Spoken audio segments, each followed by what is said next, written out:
This episode of Super GG Radio is brought to you by our Patreon. Patrons of the show can get our Dogs of Super GG Radio newsletter, Super GG Radio stickers to slap on your closest PC or bag, input on what we cover, game nights with the hosts, and even a chance to win a copy of an indie we talked about. Not only that, but 90% of all patron contributions go to the Children's Miracle Network of hospitals. Visit patreon.com/superggradio to learn more.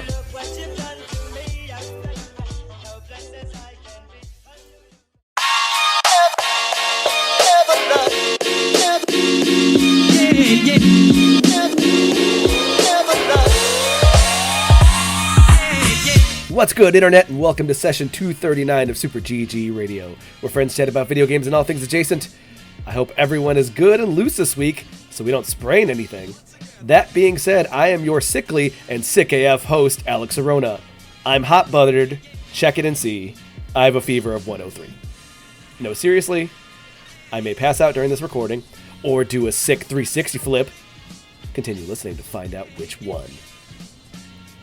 How's that? Not bad? That was a good intro, I think. Very shot jock, sort of like FM radio. Yeah. Okay. Yeah. You gotta hook them in early. With me also this week is number one Dark Souls fan who loved Game of the Year 2022 Elden Ring, Joel DeWitte. I need Souls lights the way I need a Steam Deck. I'll probably do it someday, but today isn't the day. Erd Tree in the palm of your hands is closer than you think. I hear it runs pretty well. Yeah? Yeah. I've heard it's a great game. It is. I don't know what Erd Tree is. Game of the Year 2022. Oh. Last but not least is our number one Windows fan and beat list champion, Alec Parks. The beat list is 100% like golf. The lowest score wins. I'm totally in the lead. Sure. With traps. Yeah. I'm pretty sure that we have written this intro multiple times for Alec. Probably. This is the scope of our humor. Oh, yeah, very much so. This week we put our copyright lawyer hat in the news. Super GG Radio is a work of fiction and do not take any statements regarding health, law, or probably video games as a fact. And watch a spooky haunted tape in the backlog. It's not The Ring, guys, but it's close enough. But first, early adopters, where we play alphas, betas, and oh no, my vase broke. That's a good one. I like this. The first game we played this week is Mizi NO. Joel, do you want to take care of this one? Tell me about Mizi NO. Do you like puzzle games? Sure do. Do you like mischievous cats? Absolutely not. I'm a dog person. Alec, this is more your field, isn't it? I don't know that was a mischievous cat. That cat was downright a jerk. You could see the malice in its eye. Yeah, you could.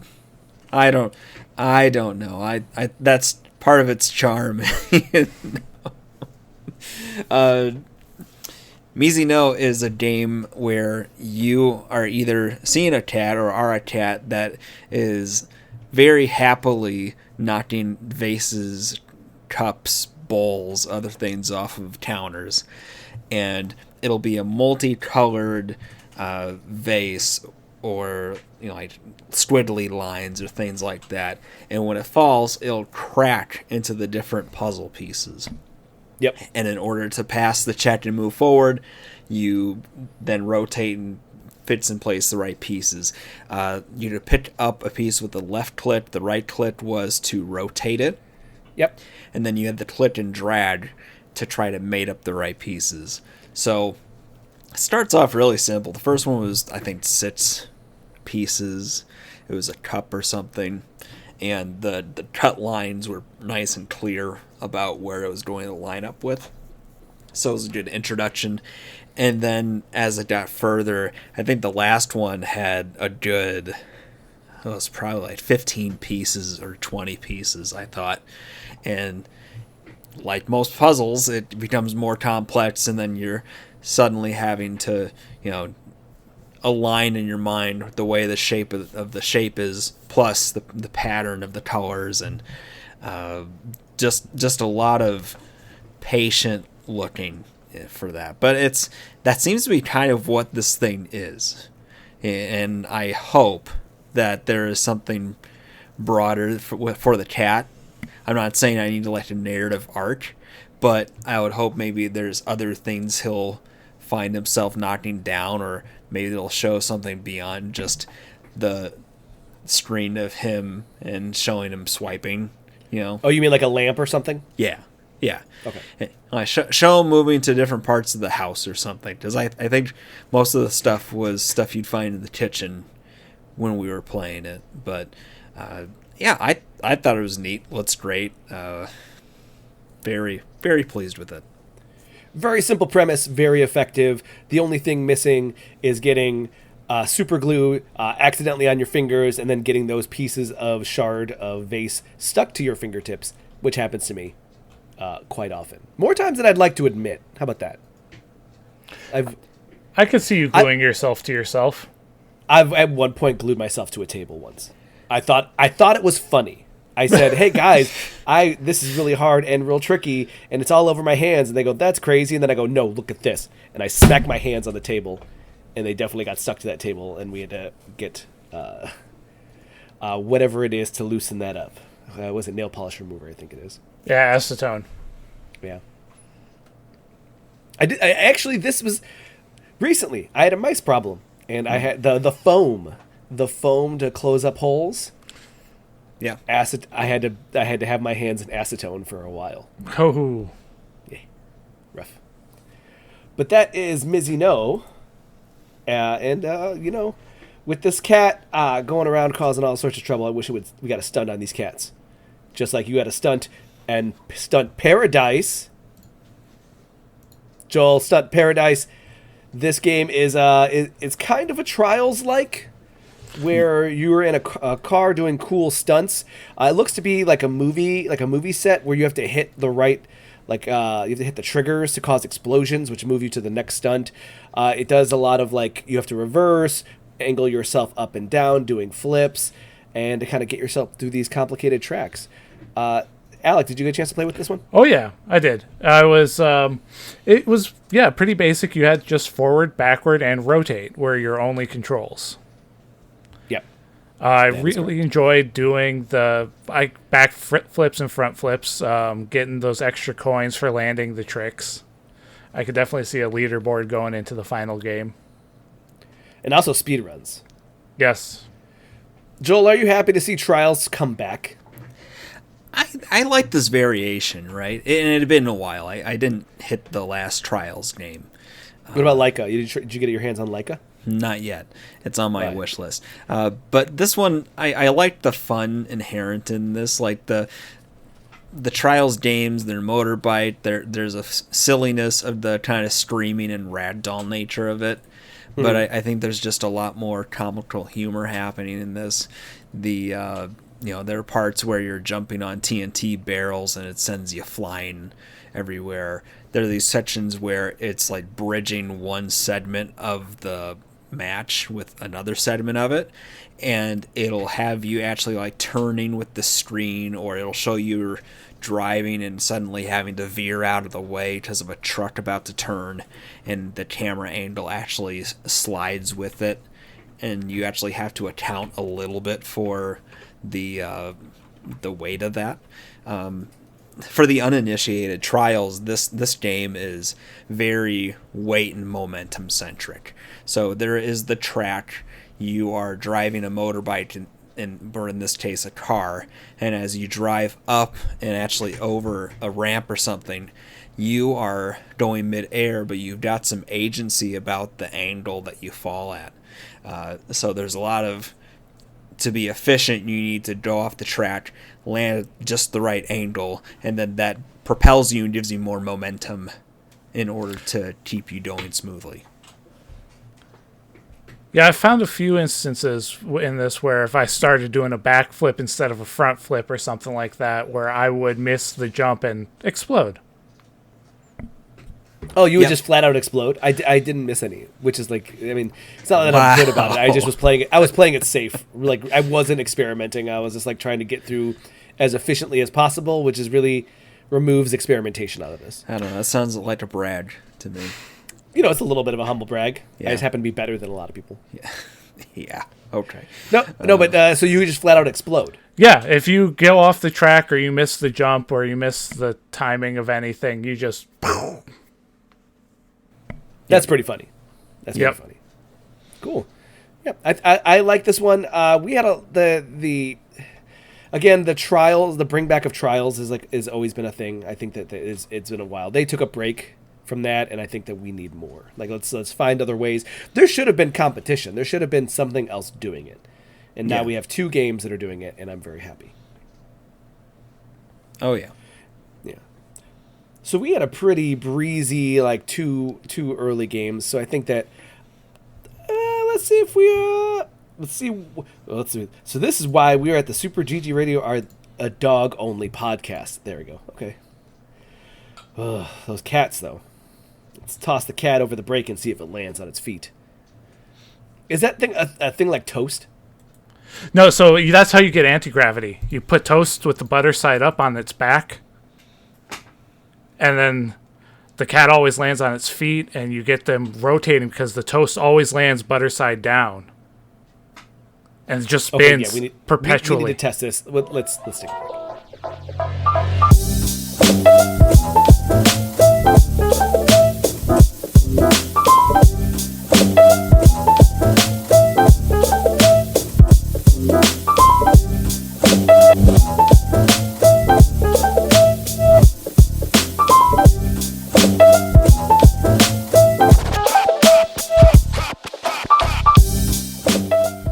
We're back.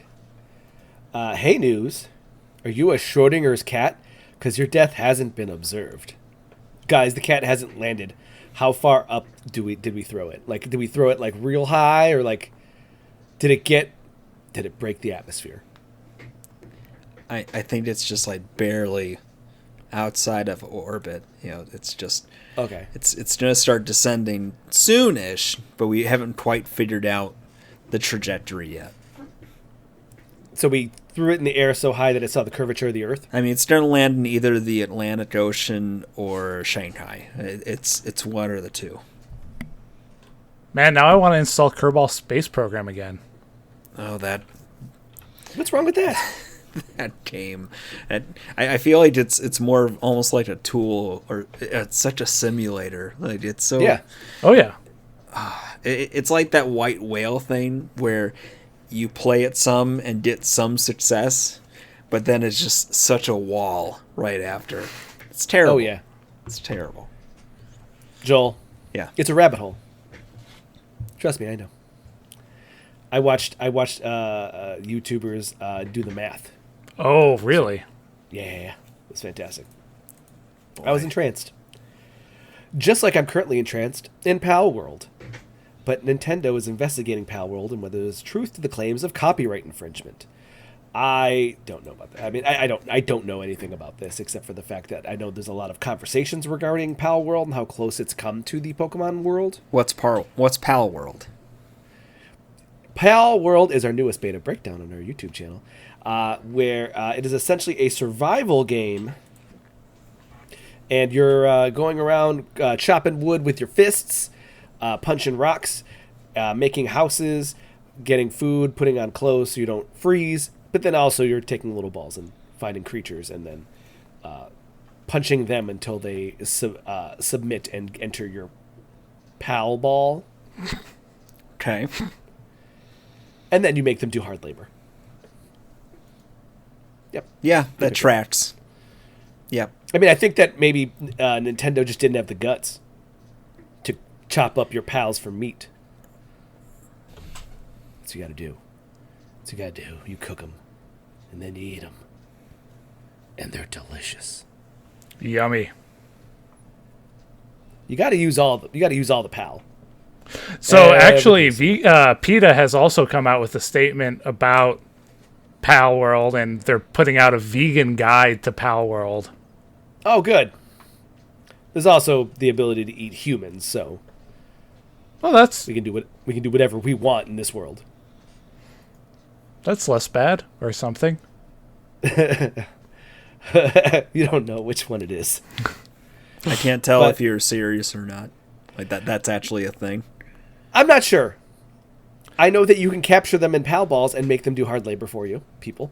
And can't you sell them for parts? Yes, you can.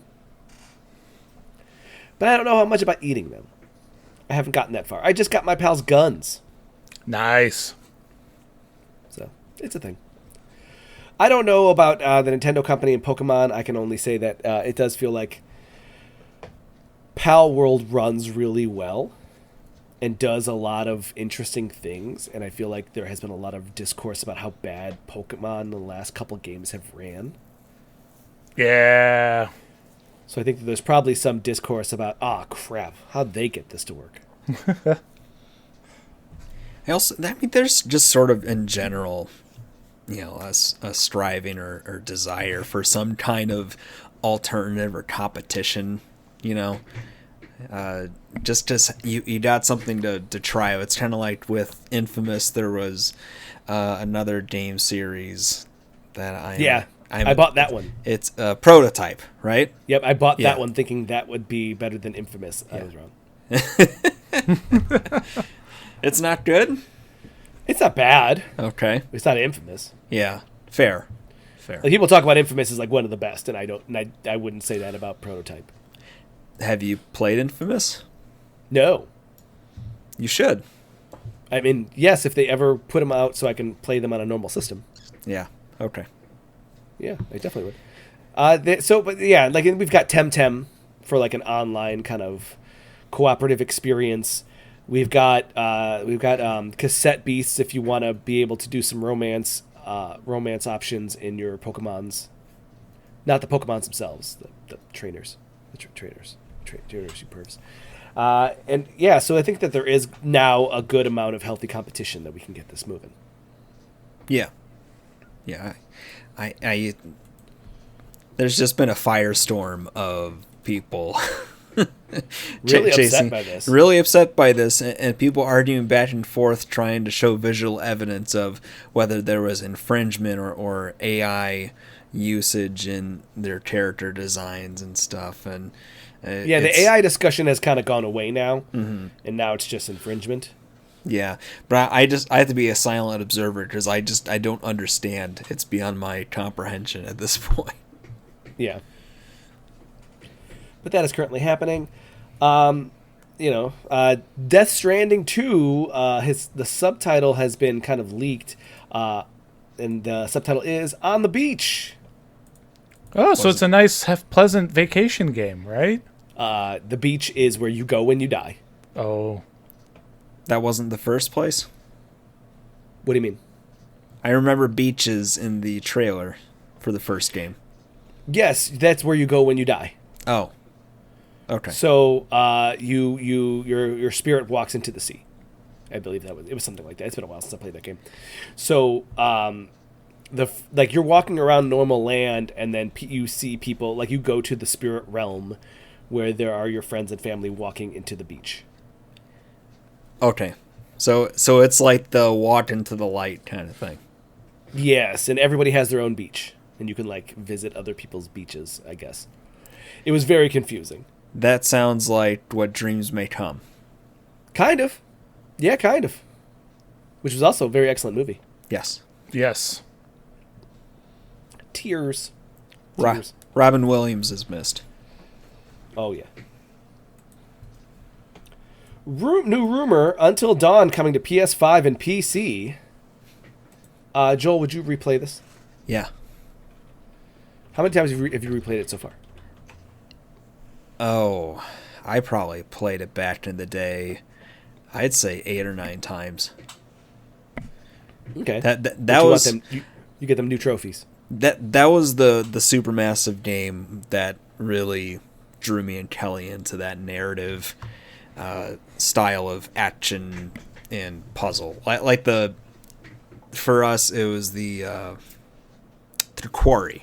The Quarry is the similar thing where it's direct narrative experience, very linear from A to B, and then you are encountering jump scares or sequences where you have to do quick time events to avoid, and the choices you make will inevitably lead to who lives or dies the night of horrors. Yeah, so this is the thing that sparked it for us. I would hope that it's not going to be a lazy, I hate to say lazy, but like just What do you mean, Joel? Just like the remaster versus the remake kind of thing.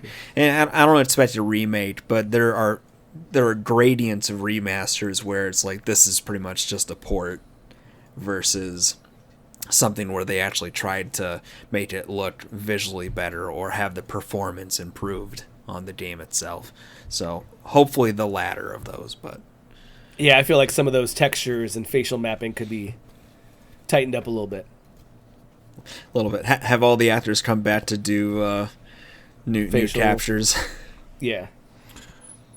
Facial captures, yeah. I mean, Rami Malek he ain't doing nothing. No, his star has shone brighter than this project. I don't know if that's... Rami Malek at the end of his career. What was your greatest work until dawn? Full stop. No questions. Best co-star, Hayden Panettiere. There you go. Cue the Oscar speech. Demio developer, which has made the in-depth first-person VR multiplayer dungeon crawler. Demio, they got the Dungeons and Dragons license, and they're planning on bringing Dungeons and Dragons to VR. Alec, how do you feel about a Dungeons and Dragons in VR?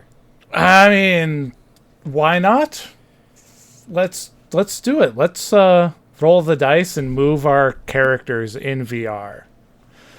And then you can see the things play out in front of you. Yeah, absolutely. I just really hope they don't botch the social aspect of it, because that really is what's missing from any sort of implementation of D&D Online. I don't know, man. Have you been in VR in some of those social spaces? They're talking. They really talking. Are they? And I'll talk about that in the backlog.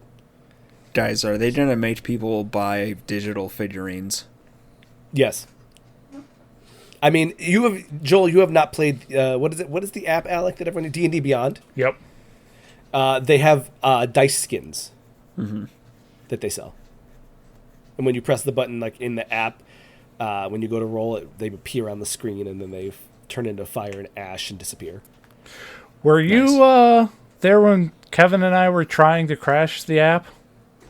No, why would you try to crash the app? Because you can just add an arbitrarily large number of dice and roll them and see what happens. I mean, yeah, that'll do that. That'll definitely crash the app, I assume. No, we were up over 100 and it didn't do it. That's a lot of physics. Yeah, it is. A lot of physics. All right, so that'd be good. Horizon Forbidden West comes to PC March 23rd. I had not heard about this. I should probably play Horizon Forbidden Dawn. Is that what it was? Zero Dawn. Zero Dawn. You should. I own it. I want to play it. I have not had the opportunity. Jump into Forbidden West. Why play the other games? From what I'm told, absolutely you should not do that. Without question. It is a very heavy story based. In fact, they also say, hey, you should also probably play the DLC. It's such a heavy story. The first one has a very good story. It's worth playing. Yeah. It's open world, but I feel like the world was smaller than something like Breath of the Wild or most open world games I've played. So you have this big exploratory space, but you never feel like you're really lost in it. So that's good. Yeah. So have you played the second one? I haven't. It's on my backlog. It's on my list of I should probably play that this year. But I heard it's pretty long. Yeah. I think there's a lot more there. Yeah. Well, we'll see. I don't know. I think you just have to start with Forbidden West because the other Horizons don't seem to be on Steam. That will not. Oh no, there's Zero Dawn Complete Edition. It's just not listed well. There we go. Yeah, the first thing pops up is Forbidden West. Fourth one is Zero Dawn.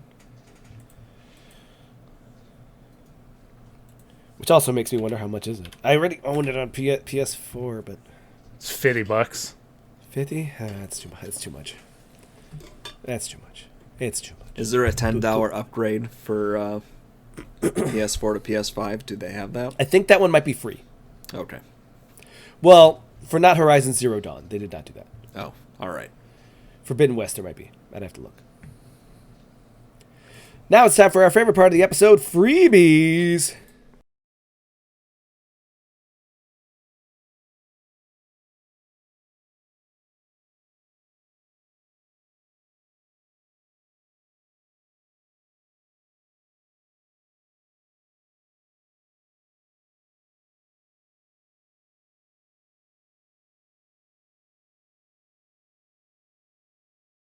Wow, wow, wow, wow, wow. Where's the sound effects? Where is it? Here. Quack, quack, quack. No, not quack. Nope. Yeah, We put our own sound effects in there. One of those horns are correct this week. Yep, I did the wrong one. It's okay. Brock's got us. I was not ready for this, so let me get this. Ready to go. Freebies! First game Freebies! is Infinifactory on Epic Game Store. This is it's a sandbox puzzle game by Zachtronics. If you've ever played a Zachtronics game, have either of you guys played any of those games? I Nope. have not. No. You will know them once I tell you, because Zachtronics is very well known for their really in depth. We're gonna make a machine building game. At Opus Magnum, where it's just a bunch of arms moving around making different chemicals. They just make a lot of builders. A lot of you are going to build, or you're going to learn how to code. You're gonna know how to make a factory in this game, and that's what Infinifactory is. Okay. Okay, so that's Infinifactory. Next one is Bird Gut on Steam. Bird Gut. This is a hand-drawn 2D puzzle platformer from the perspective of an outcast bee who gets eaten by a bird. Tell me that's not a weird premise, but he discovers that the bird's internal organs are not organs at all, but facilities in which the consumed insects are brainwashed and enslaved. This is in slavery with extra steps. Right? Slavery with extra steps. Experience a bizarre one-man project for yourself. This does look like my kid drew a character, and like what looks like a lima bean with little tiny wings, and I animated it for them and made it into a thing, and it looks very cool. I'm adding to library. Yeah, the sort of limited color palette serves it well. Also just sounds ridiculous that this little bug gets eaten by a bird and all of a sudden it's like, oh man, there's a whole world down here. I've been watching the trailer and it looks pretty awesome. Yeah. Yep. There you go. Next freebie is Left on Red. Left on Red. Joel, do you know what Left on Red means? I do. Hold on. No, don't Google it. It's when okay, hands off. It's when somebody Alec, you're next. sends a text message and the recipient reads it and it shows you read on the messages, but they never respond back. Alec? Yeah, Wait, did you know this one, Alec? Or not? I did. That's why I don't have Yep, an that's iPhone, what so you Left on Red people means. don't know if I've read your messages. Yeah, you gotta turn off read receipts, man. It's bad for your mental health. Yeah. So, Left on Red. This one's kind of hard, like a hard sell. It's the pandemic. You were sent home from college because of the coronavirus, and you have a few small regrets, mainly not telling someone how you feel. And the game is a series of text messages, and you are choosing the proper response, and it's just straight text message bubbles. The And entire it's kind game. of cool. Yeah. But the idea is that you are, you're putting yourself in the shoes of a character who is very far away from this person he has a crush on because of the coronavirus. And it's just text messages back and forth. And that could be very charming and also very heartwarming and very, real in a way that's cool. But I'm I feel like I might be a little too... It might be too soon for me. Mm-hmm. Relive the pandemic, and I'm like, that's just happened. It just happened. I'm sure It's it was still a very happening. we just don't pay attention to it anymore. Yeah. I'm sure it was very cathartic for the person making this game. Oh yeah, this looks cool. This is a very fun idea. Yeah, but I do agree. I'm a tad too soon, but yeah. Next, Just Act Natural.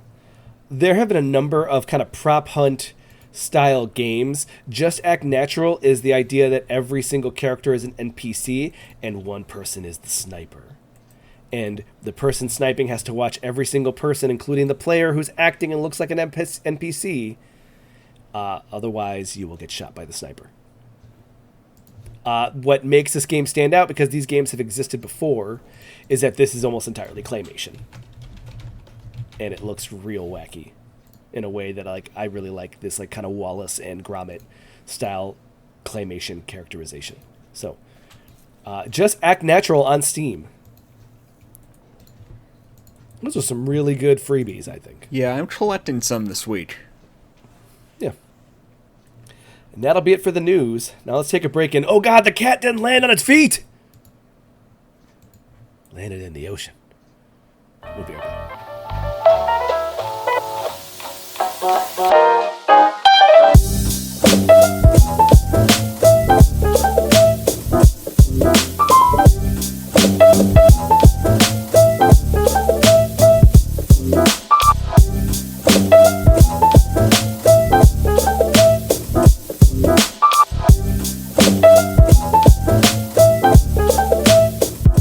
And we're back.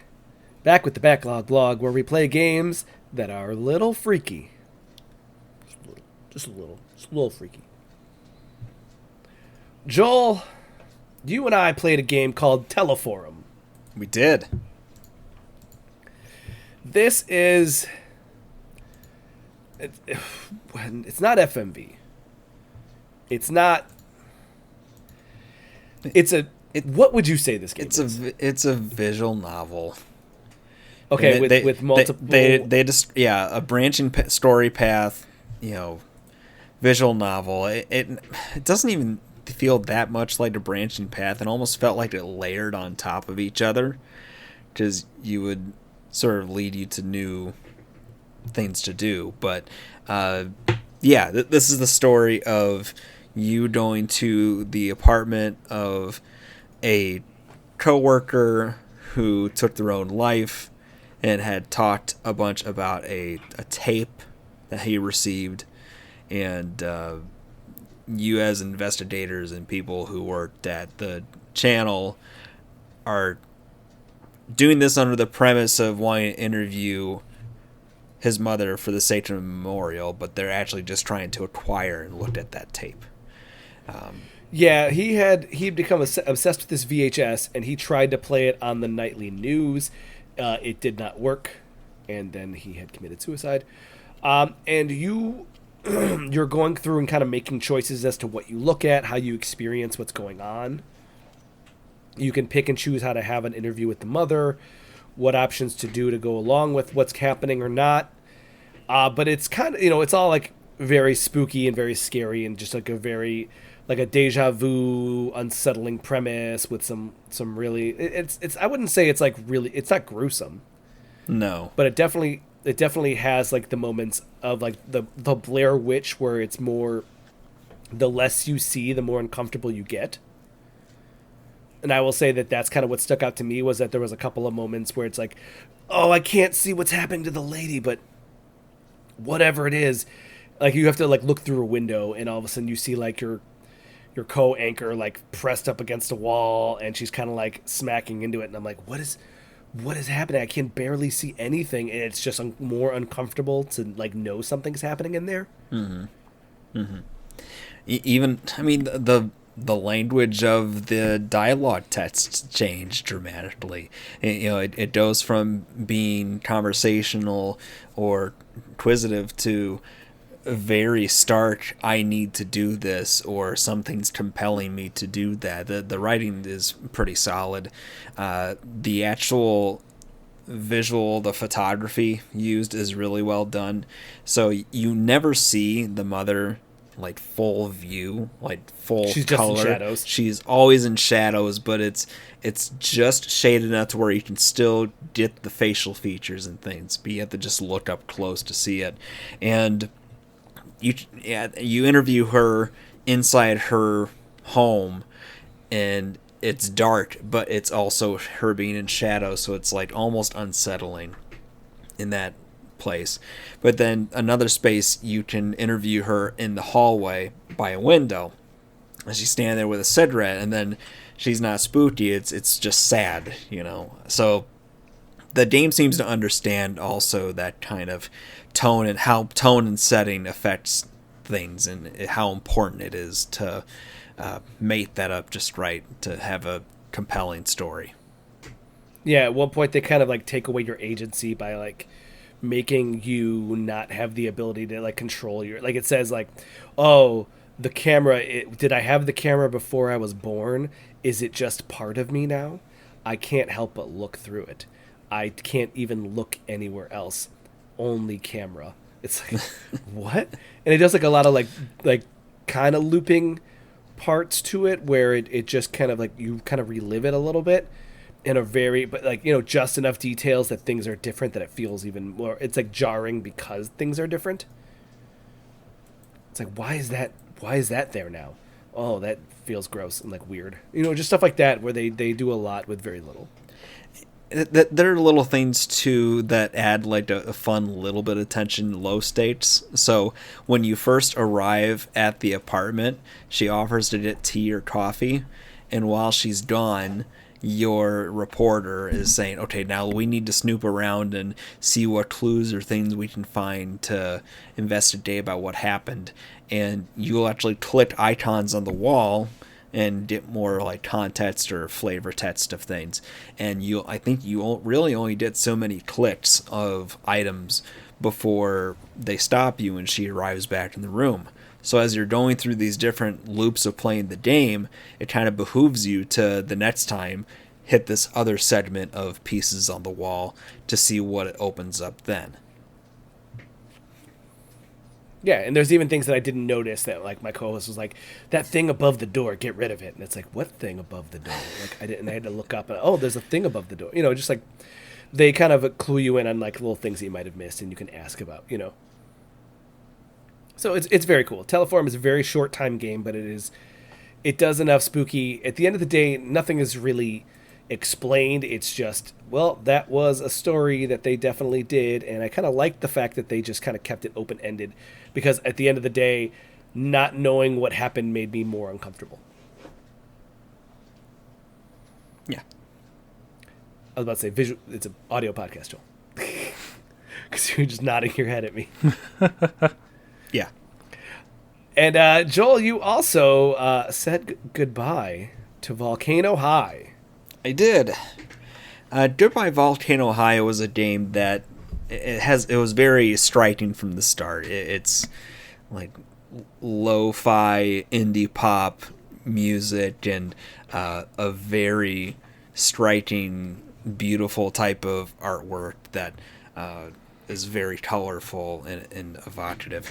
It is a story of a dinosaur named Fang who is in her senior year of high school, and there's a lot of pressure and stress about what are you going to be once you're done with school, and she finds herself sort of alone in that her life plan is to be a musician in a rock band, and everybody else is figuring out what their future life is, and even her bandmates are like, they're playing along with her, but they are figuring out their plan B too, right? It's not like ride or die with it. And it's also coupled with this Fang girl being stuck alone all summer and using time to work on music, and she submits her personal music tapes to this person who operates the Battle of the Bands and gets their band entered using her music. And part of the whole experience is her catching up her friends with what she made. And it has a little bit of the kind of rock band music game thing where it has the different traces going left, right, up, down, and you have to hit the right angle with the stick and hit the button at the right time. It also has these sections where it'll be just a circle with the different face buttons, and you have to wait until another circle encloses into it at just the right time before you hit X or something like that. So you had this music video going on in the background of these segments, but it's not like it gets fantastical. It is just them playing their show or practice and being like a montage while you do it. It's very cool, effective stuff. And the story is good. So it starts as that very basic thing, but then slowly through your day-to-day story, it has a backdrop of the news starts talking about a potential asteroid. Well, I mean that's fake news. Yeah, no, that's oh boy, yeah. My mind went to moon landing was fake when you said that. But it slowly creeps into like the news being like, oh, it's small chance, and as a while it's just like, okay, committee for media or whatever is meeting next week, and they juxtapose her personal ambition of being a rock star with everybody else's general anxiety rising about the real existential threat, and it creates a lot of great tension between her and her friends and acquaintances, and keeps them out of sync, and has a very good reason for them to have like rough patches in relationships, and it all feels very genuine, maybe a little like squeaky clean versions of what the kind of conflict and day-to-day high schooler issues exist, but I think it's well represented. Okay. Yeah, it always I like a good like hipster style, indie pop kind of game. And this one struck out to me. I like the personality, I like the characters. Do you think that it pays off well in its juggling of both her life and the meteor story around with the neighborhood? Yeah, I think I found myself being gladly like, okay, yeah, let's keep going with this at each stop of the story, because it goes in chapters, and there are some of these games where it's like I really would like to find the stopping point that feels comfortable so I can be done with this. And I found myself attached to the characters, invested in the story beats to see what happens next, and the conclusion of it, I found it satisfying. I could see some people being turned off by it. It's very indie movie ending, I think, is what I'd say. Which I think that matches the tone of this anyway. I never wash my jeans. I like to keep the night on them. What? Yeah, that was Nick and Nora's Infinite Playlist. No. Yeah, I think that was unplugged from the... That was Michael Cera. Okay. Yeah, that was probably part of it too. I mean, it was a good one. I like that one. If you're not going to wash your jeans, you have to put them in the freezer. Gets the stink off. Man, I haven't washed my... Well, I do it monthly. Yeah, that sounds right. I currently have no jeans. I feel like there's a story behind that. Nope, I keep ripping the crotch. Oh. Chub rub. Yep, and then I just keep wearing them. And then eventually the hole just keeps getting bigger and bigger, and it just started getting real breezy down there. So I said, well, I should probably not wear these jeans anymore. And then I found another pair, and I was like, oh, wait, these also have a hole in the crotch. And then I looked, and that was the end of the jean pile. Nice. It happens. All right, so that was Goodbye Volcano High. Now, this other game I wanted to talk about, game, quote-unquote, I just wanted to talk about my experience because I talked about VR concert series, and I wanted to bring that up. 1 second here.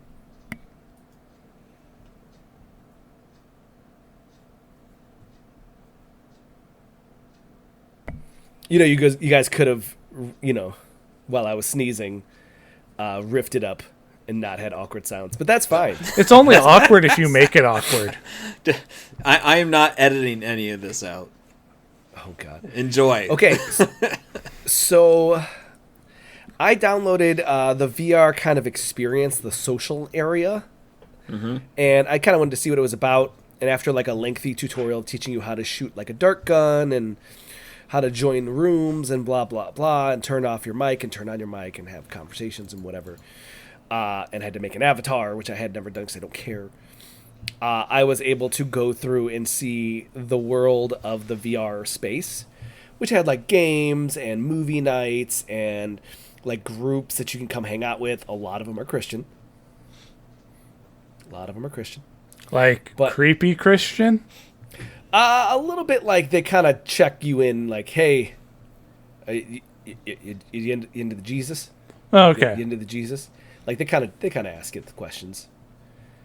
And the wine was the blood of? Fill in the blank. No, not really. But there's a concert series. I kept getting ads for Doja Cat, and I'm a fan. I liked her for a while, so they're like, oh yeah, you can watch it in VR, and I was like, well, this is interesting. I wonder how that's gonna work, and it's just a performance it's just watching. Imagine if she just recorded a concert in front in front of a bunch of cameras, and you're just walking into a theater and seeing it big. So she is doing a number of hits from her current tour. No outfit changes. Oh. So it's not a ton of songs. It's not like a lengthy thing. It's like, like probably like 4 or 5, I want to say. And then it starts over. And you just walk into theater and it's on a loop. And it's good. Like again, it's from so that you could tell that this is a concert because she has a full band. As opposed to just like electronic, like the beats and stuff like that. She has the full band playing with her, and she's doing the thing. She is in concert mode. She is doing the choreography. She has dancers. She has scenery. She has a giant spider that's in the background. But it is mostly though you are just standing at like a cliff, and you look out and there is the concert going on. And people will just like talk to you and like, man, it was pretty good, huh? It's a good concert. What you doing, man? And it's nothing. Mute. Just want to watch the concert. So it's. I know that I put it on Beth, and Beth just kept staring at people. She's like, "What are they doing?" And the guy would be like, "What are you staring at?" Like, Beth, stop staring. You're gonna get us VR banned or VR stabbed. I don't know how this works. VR shivved. Yeah. But other than that, it was kind of cool. It's a cool experience. I think that I believe the weekend is next. So I think in next month it'll be the weekend, and that's pretty cool. But it's something there. That's a new thing in space that I kind of enjoy. Just being able, like, I've gone to Riot Fest. I've gone to a lot of different festivals. I haven't been to Lolla, but I've been to a lot of other like different festivals. And they have a thing now where you can watch them streaming live. So you sit down on a full weekend and you watch Bonnaroo live, and that's kind of cool. You watch Lollapalooza live on your couch. You're just like, okay, I want to watch this artist, and they don't have everybody, but the big names are there. Yeah, the main stages are there, and it's fun, and it's like that's a cool thing. And now in VR, it's like it's not the full concert experience. I'm going to say it is concert experience light, obviously with the costume changes and whatnot. But it's there. We're getting to a spot that you can now do this kind of activity in a group space with other people, and that's kind of cool. That's what I got out of this concert was this ability to sit down, watch the concert, and see other people kind of being into it. How long does this experience? I didn't watch the whole thing, but I would probably wager it's probably about 30 minutes. Okay. All right. Do you think that's something that you would sit down to do for like an entire concert worth? 30 minutes, yes. I would even probably say if they're like doing the full concert experience, absolutely. I mean, I do that for Lollapalooza. in Bonnaroo. I watched them. I watched, like, I was texting you the entire weekend. Yeah. Joel, turn it on right now. There's this artist. Yeah. Hey, Joel, turn it on. There's this other guy. This person's really good. So and you could watch a full concert. You watched all of Magdalena Bay, and you were like, that was pretty cool. Oh, yeah. So you went and saw the Eris movie tour thing for Taylor Swift, of course. No, but if it's in VR, I'm in. Okay. So you've got more in stake if it's in VR instead of going to the theater. I feel like there's more of an experience to be had here. That's where I'm at, is that I feel like there's more experiences to be made. I do feel like you could do more with this if you set up positional cameras at different points in the concert. So like have like different seats be concert VR cameras, and then you could just jump to camera to get the angles you want. And you can adjust on the fly to what angles, like, because you have the pointer movement. You could do that. I want to be on that camera or this camera, and just have them be very specific cameras. Mm-hmm. That would be better for me. I think that I would say, hey, this product is fantastic. But for right now, I think it's pretty good, and I'm kind of still impressed by it. Nice. And yeah, I would watch a lot of stuff in VR that way. Yeah, I toyed around with YouTube, and Netflix has an app there too, and they do the whole like you're sitting in a theater kind of thing, and it's fun, doing it for a bit. I hadn't decided to sit down for a whole movie though. But. Well, I think the thought process is that this is your alone time, right? This is for me, And at one point, I was tinkering with the capabilities of my VR headset in bed. And I did it, and I was just like watching. I watched an episode of Riverdale in bed from VR, and I was like, it was huge. It was huge, and in my face.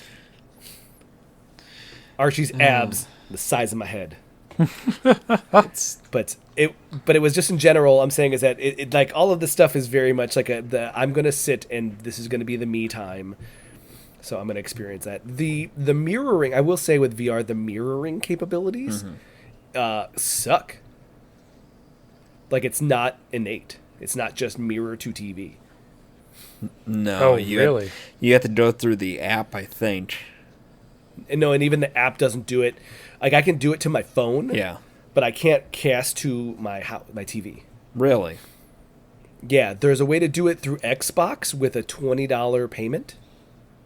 Is that a matter of your model or brand of television not being compatible, or from what I'm Googling, that's just not like a real like it's not a very commercially viable thing. Like I have an app on my television that will let me do it for 30 minutes, and then it wants to charge me $40 a month.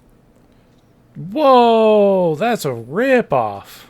And that's what I'm saying is that you could get the one that's $20 for a year on Xbox.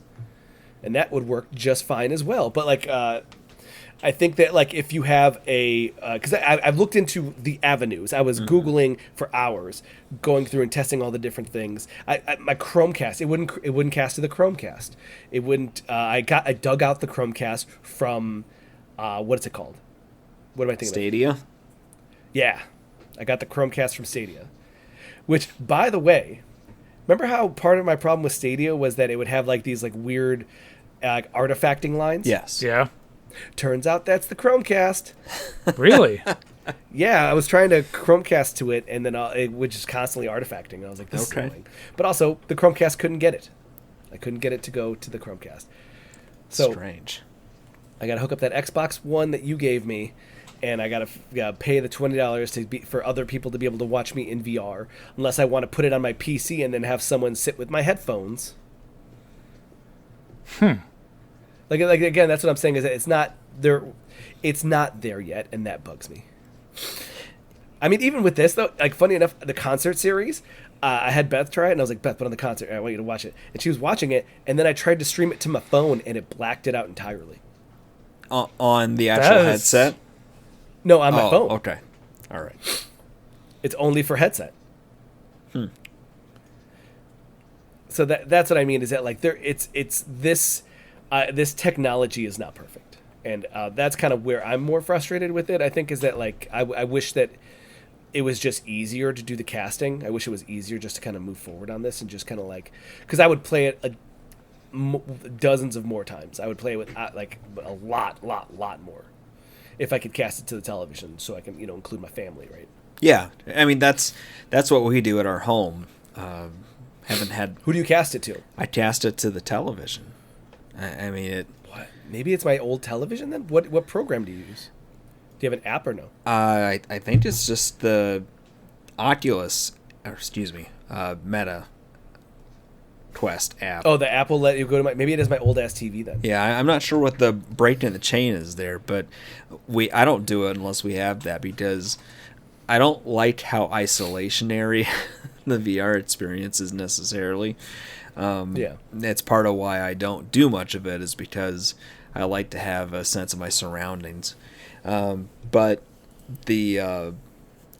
it's a good fun family thing if you have everybody in the room and somebody's playing Job Simulator or Tentacular and flinging people and destroying buildings or something like that. It can be a good party scene kind of thing. It has that potential that I didn't realize before we got that and had that ability to cast it to a TV. So, yeah, it should investigate that.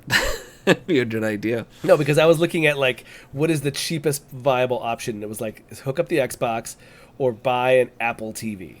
Ooh. That was like $180, and I was like, I don't want to spare that right now. No, Not on this one project. there's gotta be a better way. Yeah, I'll figure it out. But still, that was the VR concert series. I will let you know about the weekend. Ooh, something Now I let's- did want to ask before we move yeah. on. How often do they do new ones? Is it every month? Or I'm not sure yet. This is kind of a new thing. They're really blasting it on socials and commercials. Like, just go on Instagram for 30 seconds and all of a sudden I get 3 Doja Cat on VR commercials. So I'm not sure yet. I will wait and see. But let's see. VR concert experience. Let's see. I wonder if they have what we're going at right now. Well, there's talking. This is a whole other thing. Apparently, Imagine Dragons ooh, was a thing, but I'm trying to figure out I hear they're big. Yeah. nah, it's all just a flash in the pan. I mean, yes. My familiarity with them is they had a Nintendo Switch commercial with one of their songs on it. In case you want to know how man, plugged here I we am go. into pop culture. Apparently, this has been happening for a while. There's a lot of people. Yeah, they've been going since December 26th. What's... They had Blackpink, Oh, I don't know who that is. I've heard the name. K-pop. For 4 days, they had Louis the Child for 14 days. Okay, so yeah. So it looks like there's going to be somebody else, Zoo, Z-H-U, I don't know who that is, at the end of January. So I don't know. We'll Yeah. see. They have a good clip so far. They have it going till March. So I wonder if they're going to be updating this list as it comes out. So what app do you go through? It is because there's like a community hub situation. Okay. Meta Horizon Worlds. Okay.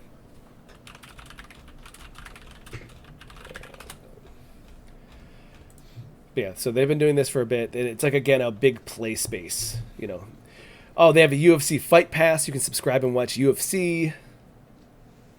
Yeah, this has been going for a while. Cavaliers versus the Bucks in VR. There's a lot. There's a lot that you can do in VR and just like hang out and watch stuff. So, it's pretty cool. And that'll bring us to our one last thing. One last thing brought to you by James Corden in Cats the Movie, based on the musical. Which is now streaming on Netflix. Ugh. That story isn't good, like, period. No. It's very confusing. It's not. No, once I read the Wikipedia, I understood it. And I watched both of them. I watched the live performance, and then I watched the movie. And neither of them explained it to me in a way that I understood as much as the Wikipedia did. I saw it, not the movie. I've seen the musical, and it's more. I think it's more about like just the spectacle you know? That makes sense. It's, it's very colorful. Yeah. And the music's good.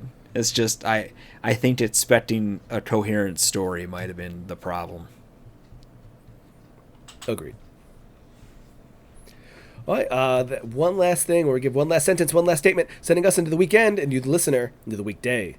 For me, I kind of get, I told you I get stuck in some weird YouTube holes. Right now, it's analog horror and fake games into other games. That's a thing. That's a thing. Shipwrecked 64. Man, that was a 45-minute video that I can now no longer get my life back, and I'm still like, well, I should probably read more about this and watch more videos on this game. Joel? Like watching and reading about video games more than actually playing them. Well, if you watch this video, you would understand you probably don't want to play it. Got it. I don't know what I got here. Pass? Alec, one last thing. I gonna put some more time in on American Arcadia, and then I'm going to start on our homework, because I'm assuming that people are gonna want to talk about Dishonored at some point. That'd be a good idea. I just got very sick, so I could not stream it, but I like that game a lot. Yeah. I wish I didn't know about the two endings, because there's that part of me that just kind of wants to go through and not care. I mean, did you play it once? No, I haven't gotten any ending yet. Okay. I mean, because people kept falling off of bridges and falling into the water and dying on me. But you got mostly the good ending. No? You didn't get the perfect ending. Oh, so there's more than two? I would say there's probably more than two. Okay. Googling. Joel? What? You didn't think of something while I was talking about Dishonored? So 2024 has been marked mostly by me playing games from 2023. I got through American Arcadia. I'm sure we'll talk about that more once Alec gets through it, but great experience. And Goodbye Volcano High was one of them. And my first purchase that I've made this year that was I'm going to play this sometime, but not now. RoboCop was on sale.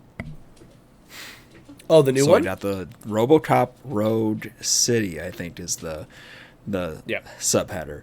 I did pick that up. There was a sale going on. So gonna give that a go. I've played about an hour of it. It's good. It's pretty good so far. That's awesome. Alec, there are 3 endings. Okay. So good ending, which is low chaos, bad ending, which is high chaos, and then worse ending, where bad chaos, and then a very specific character has to die. Which is the one I'm going for. Because I'm a bad man. That guy. And that will be it for this week's Super GG Radio. Before we go, you can find us on Twitter at Super GG Radio and twitch.tv/Super GG Radio, where Thursdays are the podcast. Saturdays, Joel and Callie are attempting to escape the Escape Academy. I don't know if that's a thing anymore. Maybe. We'll see. Push it. Tuesdays, Joel is disco dancing with Disco Elysium being the bad guy. Wednesday are for me being the bad guy with Dishonored. Also, check out our YouTube channel, where we are updating with our newest beta breakdowns, as well as new demos that are being released leading up to the Steam Next Fest, which is actually relatively soon. Is it? 4 of them. Mm-hmm. There's like 4 of them a year, dude. That's exciting. Yeah, we're getting emails about it. If you'd like to reach us with questions or input, our email address is mail@superggradio.com, and provide a review on iTunes or the podcast app of your choice. Thanks for listening. GG, Joel. Good game. GG, Alec. GG. Good night, everybody. I don't think she really